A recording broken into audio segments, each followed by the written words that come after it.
Justice with Judge Mablean will be life, because in everything we do, it involves the law. You came to court to testify about what you heard, what you saw, and what you know. She's fair. I don't have a hearing problem. This ear works good, this one works even better. She's firm. I'm not responsible for that ticket, and I'm not going to pay for it. Who says you're not going to pay for it? I make that decision, not you. She's honest. What you have to say? All I have to Nothing. say. This is Justice with Judge Mablean. Harold Mitz is suing Fred Reynolds in the amount of $740. Mr. Mitz claims his old high school track rival intentionally tripped him during a friendly race and says an injury kept him from running a marathon. In the matter of Harold Mitz versus Fred Reynolds, you're suing him for $740, alleging, let me see, medical bills. You had an injury, is that right? Yes, Your Honor. I'm suing Fred over here for $740. $500 of that is for deductible for my medical bills, and $240 of that was for a non-refundable marathon that I had entered that I was unable to compete in because of my injuries. Fred and I have known each other for about 10 years now, and we competed on the same high school track team for 3 years, which I won first place every year. You know, we sort of went on with our lives. Post-high school, we both received full ride scholarships for track, but I decided to go towards more of an academic direction, both at the same college still. You know, and since high school, Fred and I have always had an interesting relationship. We've had the same group of friends, and we never really connected or clicked. He always thought I was a more cocky, arrogant, big-headed sort of athlete, but I was more of a motivator. You know, yes, I mean, it's my God-given right to gloat if I'm proud of my successes, but he always looked at that as sort of just me being big-headed or trying to put people down. Well, did you gloat? Yes, Your Honor, I did. Okay. Did you put him down? If me gloating put him down, then I guess I did. Well, did you tease him and tell him how terrible he was, or were you up in his face saying, No. I beat you again? No, Your Honor. I may have said, ha ha, I got first place again, but I wasn't saying, ha ha, I beat you again. He decided to put on a race between he and I, a 100-meter sprint. He decided? Yes, it was his choice. So he challenged you to a race? He challenged me to a race, yes, So it wasn't his choice because you agreed?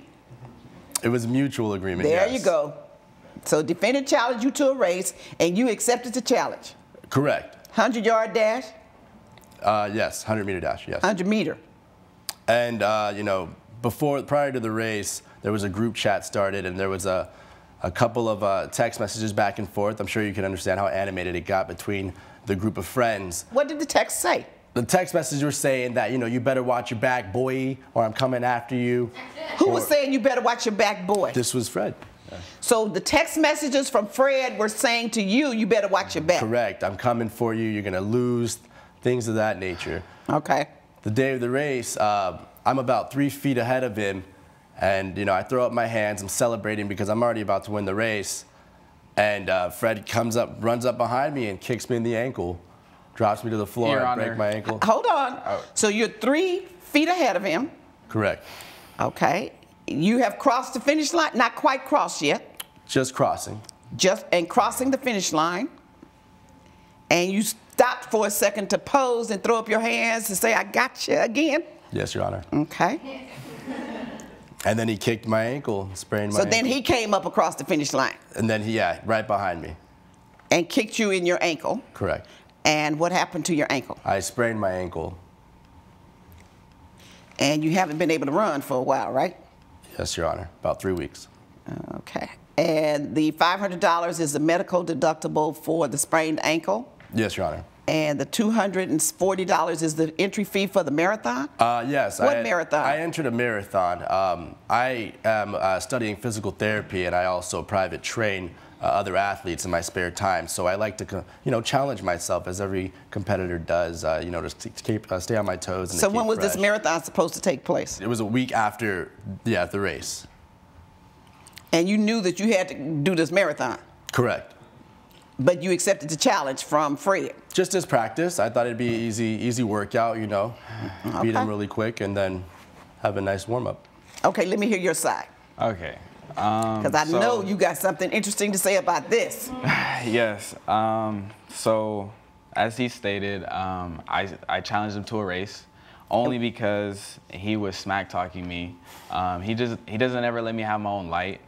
Ever since high school, he always gloats, as he said. Every accomplishment, he always puts it down. If I win an event, he would say, "Oh, I could have did better. Oh, you could have been faster." Things like that. So when you win an event that he's not in, he still doesn't give you the praise or just say congratulations. Him being the team captain, he doesn't even give me the praise I deserve. Coming up on Justice with Judge Mablean. Fred, Saturday at 5, don't get caught slipping, boy. I will win at all costs. Ooh. Said a little too much. Two competitors really just going at it. I have a competitive spirit, and Harold knows that. And later. After the party, I texted everyone how much it was for their part, which was $150. Everybody paid except for Kate. Justice with Judge Mablean. If you'll be in the Los Angeles area and want to bring your case to court, call 1-888-552-6878. You're watching Justice with Judge Mablean. We're back with the case of Harold Mitz, who is suing Fred Reynolds for intentional harm.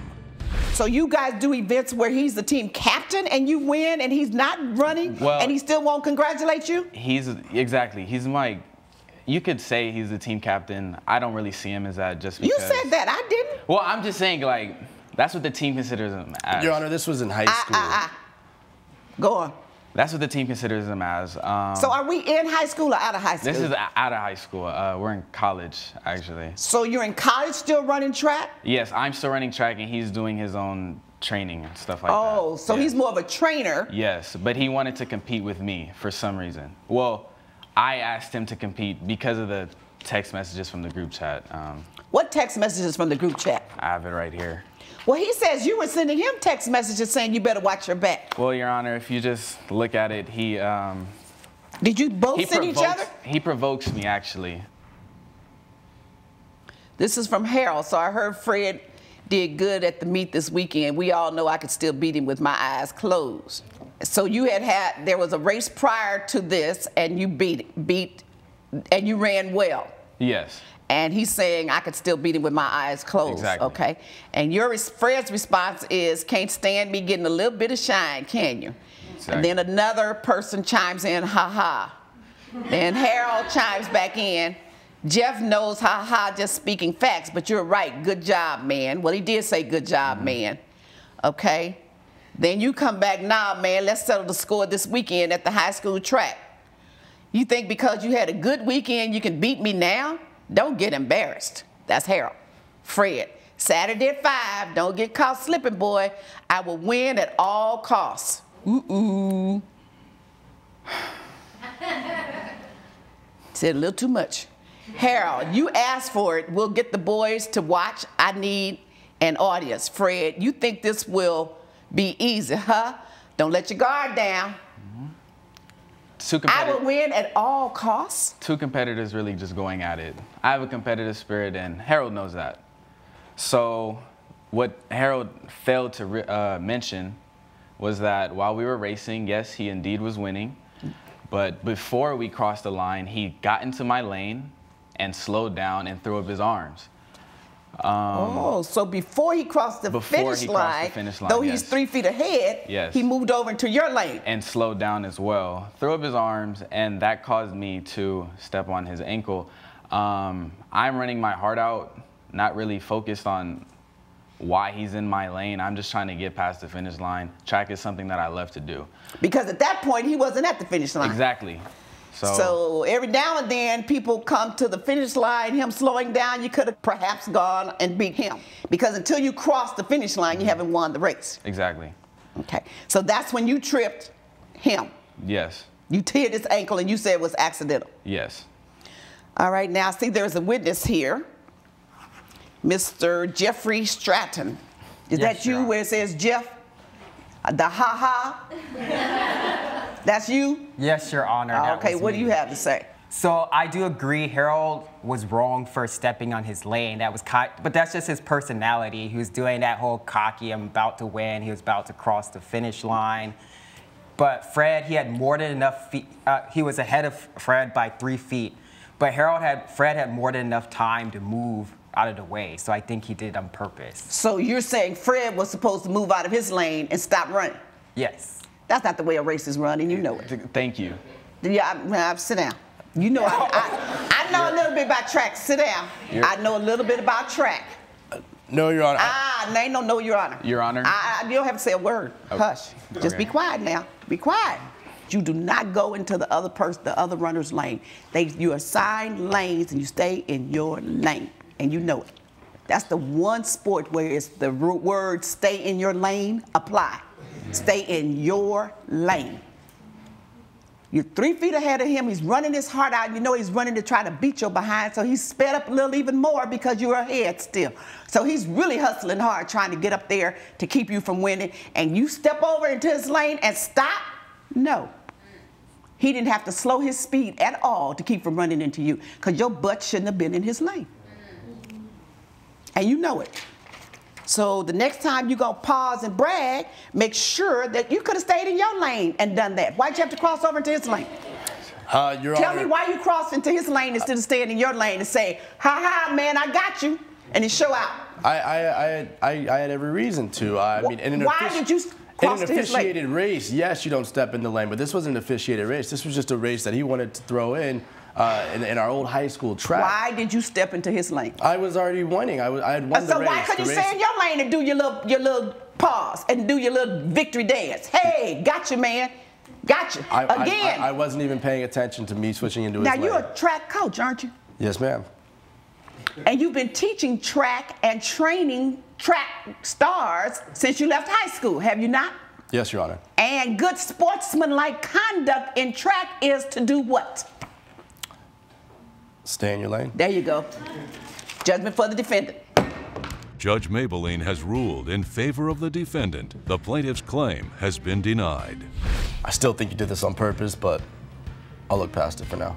Moving forward, I think you need to stay in your lane. Coming up, I rented out a VIP table. Everybody paid except for Kate, and she drank from the complimentary drinks that were set up in the VIP table. Justice with Judge Mablean. You're watching Justice with Judge Mablean. Alex DeMara is suing Kate Vincent in the amount of $150. Mr. DeMara claims he organized an amazing pre-wedding party for their mutual friend and says Ms. Vincent refuses to pay her share. Alex DeMara versus Kate Vincent. Tell me about it. So we were best friends since we were in college. She introduced me to my friend Kim right here, and she pretty much was jealous of how we connected, and she got distant from us. Kim told us that she was engaged. She sent us a text message. I replied ecstatically saying, oh, how excited I was for Kim that she was getting engaged. But Kate didn't reply at all. I didn't know why. Then Kim told me that it was because she was annoyed and frustrated that she didn't tell her first. Then when we were planning the wedding, Kim told us to be in the wedding party. We went to a casino, which was the place where Kim was gonna get married. I rented out a table, a VIP table that cost $750 for 6 people, but only 5 of us were gonna pay. Not including Kim because she was the bride. After the party, I texted everyone about how much it was for their part, which was $150. Everybody paid except for Kate. So you didn't tell them how much it was going to be until after the party? Everybody was already chipping in for everything. It was a special occasion for the bride, so I just assumed, okay, let's do this. And we all went under my reservation, and she drank from the complimentary drinks that were set up in the VIP table. You mean the complimentary or the one that you paid for? The ones I paid for. Coming up. When he invited us, he said, hey, I have this VIP table, everyone come join us, as if it was an invitation. He never once mentioned anything about the cost. It was like a, hey, I have this party, please come. Closed captioning provided by. You're watching Justice with Judge Mablean. We're back with the case of Alex DeMara, who is suing Kate Vincent for bad debt. All right, let me hear your side, Miss Vincent. Well, first of all, what he said earlier about me not wanting to join in with them, that's not true. They just didn't include me. They didn't want to invite me because I'm a substitute teacher, so I don't have as much money as they do. So they wanted to go on shopping sprees, and unfortunately, my budget doesn't allow me to do that. I paid for many things that were included in the budget. You all had a lot of little different activities? Mm-hmm. And you had to buy your own dresses and shoes and all that stuff? Yeah, it was a $320 dress, $75 for shoes, and then plus all the other expenses. And all these expenses were set at the beginning, pre-planned, and that was fine. If the VIP table had been in that initial cost, that would have been completely fine. Well, did you go to the VIP table? Yes, he invited me. With the whole party? Mm-hmm. And did you know you were splitting the cost? No, he didn't tell me. When he invited us, he said, hey, I have this VIP table, everyone come join us, as if it was an invitation, as if it was a gift for us. He never once implied or mentioned anything about the cost, how much it was, that we needed to pay. It was like a, hey, I have this party, please come. Okay. And I was like, okay, great, I'd love to. So when you went and you found out that everybody else paid, did you offer to chip in anything? No. Okay. Because he didn't tell us until afterwards. And the other bridesmaids, the three of them, we all discussed that they... You can't tell me what any of them said because they're not here. All right, thank you. Ms.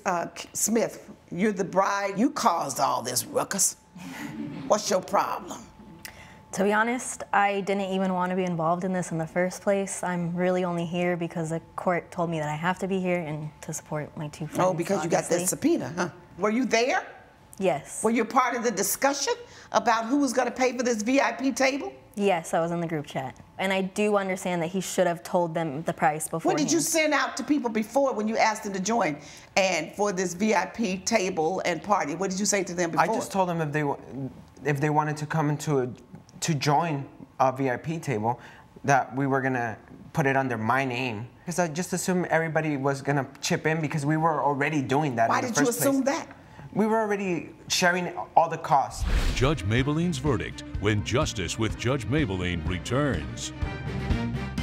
Promotional consideration provided by... You're watching Justice with Judge Mablean. If I invite everybody out to drinks and don't say in advance that we're paying, and when the bill comes, if people don't chip in, hey, those who do, those who don't, I got to cover it. That reservation was under your name. That's on you. Because you have to learn to communicate. Simple as that. What's so hard about giving all the details? Well, she just pushed us away, so we were not in talking terms, so. You weren't in talking terms, you talked enough to invite her. Well, and all you needed to do was talk one more sentence. Text one more word and say, plan, chipping in, splitting the bill. Just text 2 more words, splitting the bill. Whatever you said to get her there, you could add those words to it? Sure you could have. Talking about we weren't on talking terms. Judgment for the defendant. Judge Mablean has ruled in favor of the defendant. The plaintiff's claim has been denied. Honestly, I can't believe you would even bring me to court over $150 when you know how much I make. I don't even make that much in one day. I should have told you the cost of the table. I'm sorry.